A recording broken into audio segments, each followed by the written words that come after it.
poll, be a lot of polls, and I don't take any of them all that seriously. Welcome to New York One's Off Topic on Politics. I'm New York One political reporter Bobby Cuza. Everybody, mark your calendars. On Monday, September 29th, we are taping a special live crossover episode of Off Topic on Politics, and You Decide right here in Chelsea. I'll be there along with my colleagues, the regular host of Off Topic, Courtney Gross, and the host of the You Decide podcast, Errol Lewis, plus some special guests. It's happening at Racket NYC. That's at 431 West 16th Street. Doors open at 5:30 p.m. and it is free to attend, but you do need to RSVP. It will be a great way to kick off the final month of the mayor's race. Head to NY1.com or the Spectrum News app for more info and to RSVP. We hope to see you there. All right, we are now less than 2 months out from Election Day, and this week we will take stock of the race, beginning with a flurry of new polls that all show Zohran Mamdani with a comfortable lead over Andrew Cuomo, though we all know a lot can change in 2 months, and Mamdani's lead does shrink considerably in a one-on-one matchup with Cuomo. Then we will bring you up to speed on the latest from the campaign trail, including whether Mayor Eric Adams could still drop out of the race, how Cuomo is trying to play 9/11 to his advantage, and why Mamdani made a video of himself playing soccer. And joining me today is our political director, Bob Hardt. Bob, welcome back to the show. It's good to be back, and I'm going to be one of the special guests, I think, at your special podcast. Oh, I didn't know that. I don't even know who the special guest is. I'm crashing the party. I'm just showing up. I didn't do any of the booking for this event. Ayana Harry is also here. I don't know if she's going to be a special guest. I may be a special listener, special viewer. Yeah, although the special podcast taping, I believe, is at the time we are normally on the air, so there may be some scheduling conflicts there. I'll let you work that out, Bob. So looking at the state of the race, up until this point, since the primary in June, we haven't had a lot of polling. And I think we all kind of had a sense for, where the electorate was leaning or, what the sentiment was. But this week, we got a blizzard of polls, 3 of them in the space of, I think, just a couple of days. And they all pretty much show a similar picture of the race, which is Zohran Mamdani well ahead. He's up by 22 points on Andrew Cuomo, and a couple of those polls, another one had him up 15. But the lead gets much, much smaller when people are asked about a one-on-one matchup between just Mamdani and Cuomo. So, Bob, I'll start with you. What were your takeaways looking at this stuff? First of all, a lot of the polls that we follow are associated with universities. They were on summer break. So that's why they all came back. Yeah. It's not a coincidence that they all came out at the same time. School's back, school's out, school's back. So you're getting, the only one we didn't hear from that we usually like to follow is Marist. But the other 3 we saw. Quinnipiac. Yeah. And Emerson College. The first one that came out was Siena, and there was a 22-point lead. And then Cuomo's aides could wake him up the next day and say, well, there's good news and bad news.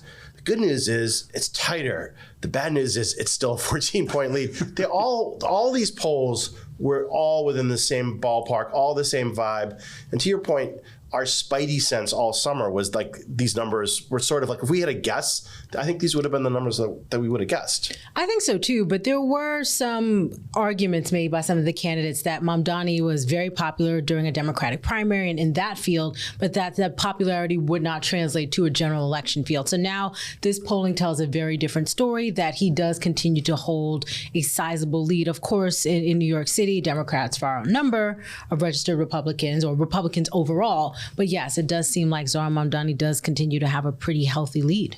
And we should mention in all 3 polls, Curtis Sliwa, the Republican, is in 3rd place, with Mayor Adams in 4th place in single digits in 2 out of those polls. I wanted to say, though, for Andrew Cuomo, going back to the beginning of this year, it seems like eons ago, but if you go back to March, April, May, when it seemed like he was inevitable as the Democratic primary winner, and all these polls had him up 20, 30 points. I remember at the time I had this sort of nagging question, which we probably talked about on the podcast, which is that he had such high unfavorables. Yeah. Every poll showed often over 50% of voters had an unfavorable view of Andrew Cuomo. And that shows up in these polls too. I mean, in every single one of them, his unfavorables, they're 59% in the Siena poll. And then a lot of these polls go through and they ask people about like different aspects of their personalities. And I found these to be fascinating. So, like, for example, in the Siena poll, it said that more people believe that Cuomo would be effective as a mayor. But then when they're asked about all these other personality traits, like whether he has good character, 58% said that does not describe Cuomo well. And Mamdani ranked much higher than Cuomo on whether or not he was inspirational, whether he cares about people like me. And then there was kind of similar findings in the Quinnipiac poll. Most people said Cuomo does not care about the needs and problems of people like me, and that he's not honest. But 57% thought he had good leadership skills. So it's almost like people think this might not be a great guy. Right. You don't want to have lunch with him. Right. You don't want to hang out with him or go to the bar with him. But he can get the job done. But he can get the job done. But the problem, and we see this in the presidential races all the time, like, who would you rather have a beer with? Usually, not always. Usually the person who says, the candidate who says, I'd rather have the beer with that candidate, that's the person who wins. And I think in this case, that's sort of what we're seeing. The only person not to have a net unfavorable of the four major candidates is Mamdani. Yeah. Sliwa did not have a 50% plus unfavorable, but Adams and Cuomo both had the 50 plus, which you just don't see. These are, in many ways, dream opponents for Mamdani. Yeah, and a dream that they're all splitting the field, splitting the opposition. We're going to talk more about that later in the podcast as to what could happen if the field narrows, although there's really no indication at this point that that is going to happen. Another thing I found fascinating about the polls was when they ask about policy proposals, right? So people are very much in support of all of Mamdani's policy proposals, right? The rent freeze, millionaires. Taxing millionaires is like off the charts popular. 71% of voters, I guess that's likely voters in the Siena poll, support a tax on the wealthy. And in a lot of cases, these are the majority of Cuomo voters also support this stuff. They also supported, I should note, they supported Zohran's law, which is Cuomo's plan to try to kick him out of his rent stabilized apartment, sort of, by making people restricting the income levels for getting a rent stabilized apartment. But also, I love this. In the Siena poll, people were asked if having a Democratic socialist mayor is a good thing. More of them said yes. 37% said that's a good thing. 32% said it was bad. 26% said neither. And then they also don't necessarily expect Mamdani to achieve his promises, right? So they like what he's promising, but they don't necessarily expect that he's going to get all of this stuff done, which kind of, it kind of negates the argument that people like Cuomo make, which is like, this guy's promising you all these things, but he's ineffectual. He's not going to get them voters done. know that. Voters are sophisticated enough to know that, of course, the guy's not going to make good on all of these promises, but we kind of like where he's going. And that's what I heard when I was out. We did 2 profile pieces on different neighborhoods, one in Washington Heights, the other in Williamsburg. And in speaking to voters on the streets and asking them about a Mamdani and saying, do you feel that he's able to achieve or accomplish these goals, particularly in Williamsburg? Many people told me, even we understand he may not be able to get all this done, particularly in his first term as a very young mayor, but at least he's talking about these issues. At least he is bringing these conversations to the forefront. And as you can imagine, in Williamsburg, people were particularly focused on affordability and the price of rent, which, is pretty steep there. I don't think there's a lot of rent stabilized apartments. There's some in Williamsburg, but the people who are, dealing with it the most, they won't have their rent freeze by Zohran Mamdani, but they just appreciate the fact that he is bringing this conversation to a much larger audience, and they feel like other people are out of touch and not bringing that as more of a priority and focusing more on public safety. Yeah, I mean, the Mamdani voters were much more likely to say affordability and housing are high priorities for them. When you look at the breakdowns by, looking at the top issues for voters, Cuomo voters and Sliwa voters and Adams voters, they all rank crime and public safety as the top priorities. I mean, there's a real distinct the real distinction between the Mamdani supporters who also lean young, right? I mean, the numbers are always like off the charts. There's a lot of demographic things that are interesting in looking at the polls. There's the age gap. There's the education gap. If you have a college degree or a higher degree, you're more likely to be with Mamdani. Not as much of a race gap as we thought maybe black vote was almost evenly split. Hispanic vote, though, Mamdani has a lead over Cuomo. Whites as well. But there really is that education gap that really, really stands out. It reminds me a little bit of the Trump-Harris dichotomy, where you really had an education split there too. 73% of young people under the age of 29 support Mamdani. 73% to 10% for Cuomo. The other thing I wanted to note in the Siena poll, Siena and the New York Times partnered on this. They asked about the Israeli-Palestinian conflict. And I thought those numbers were actually surprising. I mean, it goes to show why maybe Cuomo, leaning into this argument that Mamdani is anti-Semitic, maybe hasn't landed with people. Because then when you actually ask the electorate, most of them, or 46% anyway, a plurality, say they sympathize more with Palestinians than they do with Israel. So 46% with Palestinians, 29% with Israel, and then also asked who best addressed the conflict during the primary campaign. 43% say Zohran Mamdani, just 16% say Cuomo. So obviously, what he is trying to argue is not landing with people, right? And I think it points in part to a generational divide in many ways within the Democratic Party. And, in speaking to young voters, they feel like we need a change. We need something different. The status quo and how the party has been run for a long time isn't working for us. And I think that's why Zohran Mamdani is so exciting to them. So I wasn't surprised to hear the numbers from the Siena poll, in particular in terms of views on the Israel-Hamas conflict, because that's kind of what I've been hearing as I'm out and about more and more, that as the conflict continues to carry on, that people are having real questions about the strategy. And there was even a time a few months ago when I think reporters continued to ask Mamdani questions about, his past comments. And, one of the questions I had is, we as journalists are very curious about this, but are New Yorkers curious about it? Are these the questions that they have? Is this where they want to really hold him accountable on, or are they focused on something completely different? But I think Bobby's right, though, that it looks like Cuomo is on the politically on the losing side of the issue when he probably thought he was on the right winning side. The other thing I should caution, because you pointed out the young voters, or we've all been talking about it, is that Mamdani got all these new voters. Yes. And these polling numbers, there was only one poll before the primary that had it right. The Emerson poll, Ayana was pointing out to me. I think if these polls are wrong, they're wrong in undercounting Mamdani votes, because there's a lot of people out there who maybe aren't on the polling rolls when you're calling people up on the landline or cell phone. And I have a feeling there could actually be an even larger group of people voting for Mamdani. Plus, there's an enthusiasm gap.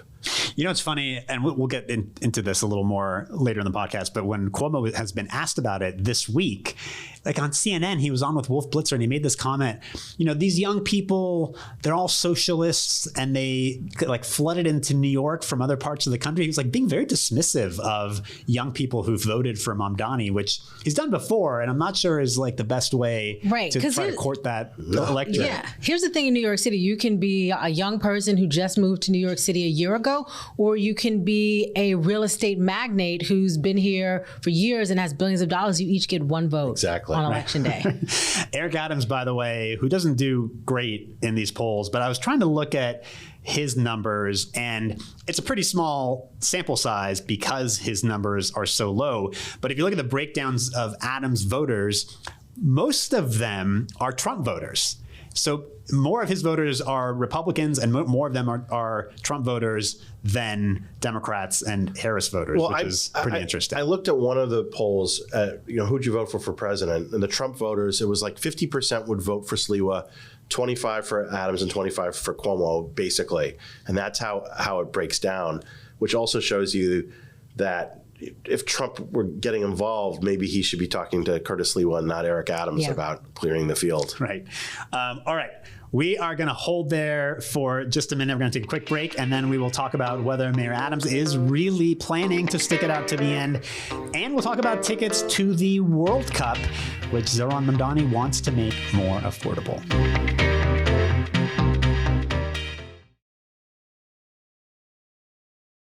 I want to be clear with you. Andrew Cuomo is a snake and a liar.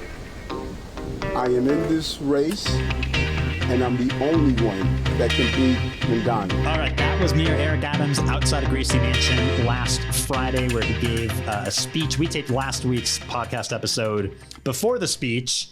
And I mean, that was a roller coaster ride because we didn't know if the mayor was going to come out and drop out of the race. And it turns out he did something quite the opposite. And I mean, the soundbite where he calls Andrew Cuomo a snake, I almost did it like a spit take when I was on set on Friday, and he came out and he led with that, right? I was at Wegmans picking up my wife's birthday cake when my phone exploded. 4 people are calling me at once saying, "You got to get back in the office. The mayor's making a major announcement." And I'm thinking, this is it, the Friday news dump. He's going to get out. But by the time I got back in, there's enough people who still talk to me at City Hall who were reassuring me, giving me a sneak preview of the mayor's remarks, saying, no, he's not going anywhere. So I think everyone got whiplash on that Friday. Yeah, and part of the reason why we got whiplash was because of the mayor and the statement put out by his campaign earlier in the day, where he said that he would be open to opportunities to serve the country. It seemed almost as if he was clearing the way for people to not be surprised if in a few hours he would announce that he's accepting something in the Trump administration. Ambassador Adams. Yes. Right. But the mayor was so defiant and angry. It was like he was angry during that speech on Friday. He basically accused the former governor of leading a whispering campaign against him, which probably, knowing Andrew Cuomo's MO sometimes, isn't entirely unfounded. And I think that got his dander up. So even though he was probably thinking about some of these things, he just wanted to be defiant and push back against Team Cuomo. And that's why he led with Cuomo rather than even talking about himself. Right. I mean, but does he now push himself into a corner? Right. You mean by being so insistent that he's going to stay in the race? Right. Well, he can obviously change his mind, and that was going to be my next question, which is, I mean, if you listen to him on Friday, you're convinced this is a guy who's running. He's sticking it out. He's convinced that he's the guy who can beat Zohran Mamdani. But you never know what the guy's thinking one day to the next. And then on Thursday, today, the day we're taping, there was a story. It was actually a great story that WNBC had, where they talked to some people in a meeting that he had been in with some business leaders that I think was set up by Abney. And it sounded like he was kind of leaving the possibility open again that he might drop out of the race, especially if he did his own polling and presumably found that he was no longer a viable candidate. But these polls are showing you don't need your own polling. that the Adams votes, if you gave every single Adams vote to Andrew Cuomo, which you can't do because there's some Adams voters who don't like Andrew Cuomo, Cuomo still loses like double digits. Yeah. Right. And that's the real problem. The other problem is the ballot is now set. Yes. Barring Jim Walden winning something in court.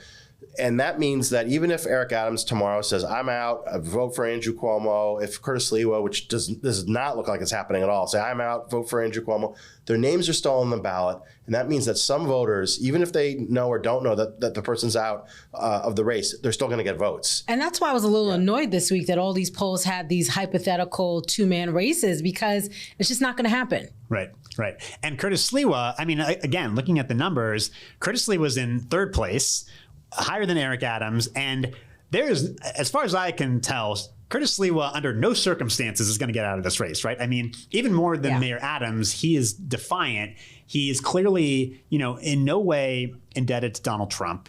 And he's going to be in the race no matter what. And if he's, polling at 15% or even 10%, that's 10% that's not going to Andrew Cuomo, and that could make the difference in the race. It would be fruitless for the president or anybody from the White House, his family, friends, some of whom I know, to try to encourage me to drop out. Right? He loves attention. Curtis Lewa loves attention. He's loved attention since he created the Guardian Angels in the late 1970s. And he's getting a lot of attention now. The only way I could see him possibly getting out is if his boss, John Catsimatidis at WABC Radio, said, you're going to be on the unemployment line, and if you don't get out. But even then, I think Curtis is in it to win it. He ran 4 years ago. He got what, 25, roughly 28% of the vote. And I think he just isn't going anywhere. But ironically, he's the one who needs to be wined and dined by Donald Trump, not Eric Adams. Well, I was watching the news this week, and it was Curtis Sliwa who was running ads. I didn't see a Mamdani ad or a Cuomo ad. I saw a Curtis Sliwa ad. He has millions of dollars in the bank right now, and he does have the opportunity to really mount a robust campaign. I don't know if the infrastructure is fully there for it, but he can really give a good go at it. And so I think that's going to be hard for someone like Curtis Sliwa, who is Mr. New York City, right? He loves this place. He's well known. The thing about the one new ad I saw, which was jaw dropping, is that he's in it and you don't hear from him. When was the last time Curtis Sliwa could be quiet for 30 seconds? Because his wife, is the whole ad. And I'm sure some pollster, because he, like to your point, Ayana, he has money now to spend. Maybe he has a pollster said, women don't like you. So what does he do? He has his wife speak for the whole ad. And I actually thought it was a really clever move. And Curtis Sliwa, by the way, this week in an interview with the Post, the whole premise of the story in the Post was that he has this rift with Donald Trump, and they had a falling out a long time ago, and they haven't spoken in all these years, and that's why Trump isn't supporting him, and you have this whole dynamic in the race. And he actually pointed to his recurring segment on New York One on Inside City Hall, the political rundown. The political rundown, which for longtime viewers of New York One will remember. It was Curtis Sliwa and Herson Barrero. Bob, I don't know if you want to try to describe this for people who don't know. It was basically like he would bring props and they would argue. He was sort of like Gallagher, the comedian. He was like sort of the Gallagher of political analysis. And so rather than just talking about Andrew Cuomo for years, he'd put on a crown and say, I'm King Cuomo and I've decided to do this. And then he would make fun of Donald Trump in various ways. And ordinarily I'd say, oh, that's ridiculous. A president wouldn't be, or Donald Trump wouldn't be bothered by this. But everyone knows how thin-skinned Donald Trump is. And Donald Trump was living in New York City and was getting New York One. Very well, he has no proof of this, but I could totally see Donald Trump seeing it and really not being happy. And the direct quote in the Post was, Sliwa said, every week for 13 years, I was on New York One and would do political satire. I think a lot of those people, including Trump, didn't appreciate my sense of satire and humor from time to time. I just love the idea of Donald Trump sitting in his office at Trump Tower, watching Inside City Hall and seeing Curtis Sliwa and cursing at his TV. And then years later, this actually, becoming a factor in the mayor's race. Well, we see the president's schedule and it's called executive time in the morning. And that's the euphemism for watching TV. So we know the president loves to watch stuff. But is he watching New York One in the White House? Well, if he streams it, he could be streaming it. Yep. If he's a Spectrum subscriber, we're not really sure. Or on Tuesdays, he can watch on YouTube. That's true. It's open access. This is good plug. It's good plugging. All right, Ayana, you this week spent some time with Cuomo. He had this news conference the other day where he was endorsed by some 9/11 families. Yes. Right. And also, talk to us about how he responded to all this stuff, because he was asked about the comments from the mayor calling him a snake and a liar, and he kind of threw it back at Adams a little bit, right? Yeah, he did several interviews that day earlier this week. He was on CNN. And CNBC as well, and basically Andrew Cuomo said, desperate people say desperate things. That was his response to Eric Adams calling him a snake and a liar. So there was a couple, a husband and wife. They were EMS first responders on September 11th. The husband now has cancer, terminal cancer, and so they spoke about their support for Andrew Cuomo and said, Cuomo has been there for them and other, 9/11 families for the past 24 years. And that's the reason why they wanted to endorse Andrew Cuomo. And they also were very critical of Zohran Mamdani having a past appearance with Hassan Piker, who is a controversial podcaster and who has made some controversial statements about September 11th. So that was the purpose of that press conference. Andrew Cuomo took several questions, notably on the Siena poll. And what did he make of it with Sienna showing, Mamdani had a 22-point lead, and Andrew Cuomo brushed it off and said, I don't really pay too much attention to polls, even though he did clearly during the Democratic primary. And, up to a certain point, he felt that he was going to win. So, yeah, it's interesting to see Cuomo. He is out a little bit more than he was back during the primary and has a few more public availabilities, but it's still sparse relatively. And our Dan Rivley tried to ask Mamdani about the piker attack from Cuomo, and Mamdani basically just stiff-armed Dan and kept on walking. Yeah. And Cuomo talked about this idea of a two-person race, and of course he's been asked about whether the mayor will drop out or whether Sleewood would drop out, and he now makes this argument. I guess he's been making this for a few weeks, that it doesn't matter, right? I think this is a new argument. I think this is new to this week. Yeah. Andrew Cuomo is saying that there's going to naturally be a two-person race because New Yorkers will stop paying attention to candidates who they don't think are viable, and New Yorkers aren't going to want to waste their votes, essentially. So if they know that there are two leading candidates, they're going to put their votes towards one of the two. Now, I do think post ranked choice voting, New Yorkers are much more strategic with how we think about our votes. But at the end of the day, Eric Adams, Curtis Sliwa, Jim Walden, they're all going to be on the ballot. I don't know how many votes Jim Walden still gets, but there are going to be voters who go in, they see, oh, Eric Adams, the current mayor, let me just vote for him. Oh, Curtis Sliwa, I've been following him for years. He came to the back to school giveaway on my block and he was really nice. So they are still going to ultimately get some votes. There's not going to be a two-person race. But Cuomo said he doesn't need it to be. Right. I just find these polling, the news, it's really, really hard right now. It's going to be a real uphill battle for Cuomo to get anywhere with this. I guess his hope is that he had this emergency meeting with real estate executives, and he's hoping that maybe this money will get siphoned in. But we already saw what happened when money was siphoned in, outside money in the primary. Yeah. And it was like putting the money into a barrel and lighting it on fire. A lot can change in 2 months, but a lot has to change in 2 months for Andrew Cuomo to win.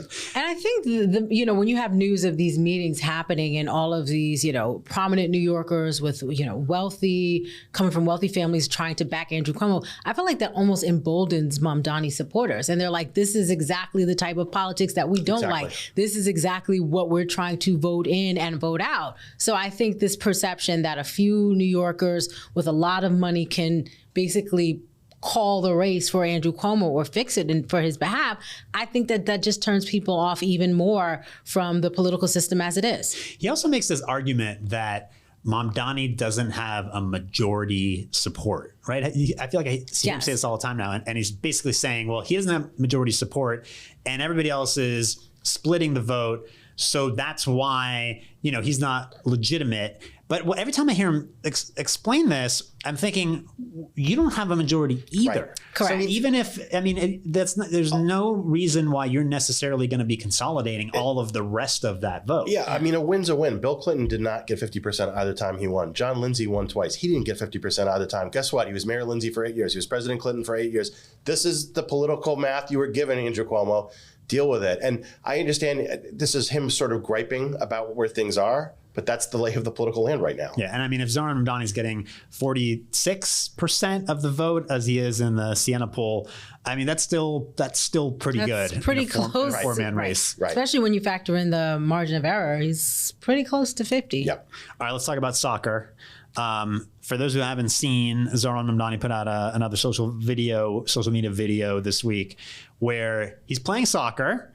I don't know if you guys both watched this, but he's playing soccer. He's talking about the World Cup. His soccer skills aren't bad, right? Better than his weightlifting skills. Right. That was a social media video that didn't go quite as well last weekend or 2 weekends ago. Anyway, the point is, Mamdani's talking about FIFA and World Cup tickets. The World Cup's happening next year. I was about to say in New York, but it's really happening in New Jersey. Some matches at MetLife Stadium. And they're doing, I'm not well versed in the details, but FIFA's doing dynamic pricing where the price goes up or down depending on demand. And I guess in some cases that could drive prices so high that they're like exorbitantly expensive to the point where, they're already hard to afford in the first place. But Mamdani, as he is so good at doing, is sort of fitting this into his affordability agenda and making the argument that, look at this wealthy institution that is closing the door on working class people who can't afford, many of whom are huge soccer fans, who can't afford to go to this, once in a lifetime opportunity of the World Cup happening in New York. So, I mean, it seems like smart politics, and it's kind of a unique spin too. It's a gimmick and a really smart gimmick, and it's a gimmick you can do when you're up double digits over your opponents. You don't have to be talking about Andrew Cuomo. This is like the cell phone ban. Almost no one wants cell phones in the schools. Maybe 10% of parents do. This is the same kind of motherhood and apple pie issue. I was always thinking this was really smart, and a friend of mine was like, I don't believe it. I was at an event at my daughter's school yesterday, and this woman who isn't really following the news, I thought, she wasn't talking about Charlie Kirk or anything else. She's like, did you hear Mamdani? And I thought she was going to talk about the polls. She's like, he's doing the best thing. He's taking on the World Cup and FIFA. And I'm like, oh my gosh, this is like the dream one-woman focus group. And again, Mamdani can't even change anything, but he can make it as a bully pulpit issue. Right. And I think it's a very smart issue. It's the first day of ticket sales, and no one likes to be scalped on the tickets. And also, he pointed out correctly that usually the locality gets 15% of the tickets, and that's not the case here. So where local residents would get a discount. Right. Yeah. And so I think, again, when you don't have to worry about Andrew Cuomo, when you have a huge lead on him, this is a kind of a smart, like, pad your lead kind of a move. Yeah. I agree wholeheartedly. I mean, most New Yorkers have looked at a concert or a show that you want to go to, and then you see the ticket prices, and all of a sudden it feels like, maybe I don't need to go anymore. When you have something as major as the World Cup coming to our backyard, New Yorkers want to feel like, I can take advantage of this. I can go, I can see it in person and not just have to watch it on TV when it's right there in New Jersey. So I think it's smart. Will he be able to actually get FIFA, this massive global organization, to change their pricing? Probably not. But I do think it continues to help voters feel like Mamdani's on my side. And even if he can't get it done, like, he's bringing up the conversation, he's fighting for us. And I think that's why he is as popular as he is. And it plays to immigrant New Yorkers who can vote as well, who are overwhelmingly soccer fans, as opposed to non-immigrant New Yorkers who are probably still learning about the ups and downs of soccer. It's funny. When we first saw the announcement, when he's advised that he was doing this event the following day, I was having a conversation in the newsroom with my colleague Dan Rivoli, and at first we thought he was talking about capping prices on the secondary market, which is actually something that's been talked about in Albany. And then it's like, well, we're talking about price controls. Like, is that really what you want to do when people are branding you a socialist, who's anti-capitalism? But then it turns out that's not really what we're talking about. It's really going after FIFA, which nobody likes, and themselves manipulating prices. So, I think he maybe was onto something with this. All right, guys, we're going to leave it there. That'll do it for this week's episode. You can always watch us on Inside City Hall Monday through Friday at 7. And we love your feedback. So send us an email at yourstoryny1@charter.com. And you can subscribe to Off Topic wherever you get your podcasts. If you like what you're hearing, leave us a review. And a big thank you to our producer, Anthony Roman. Thanks for listening, everybody. We will see you next week.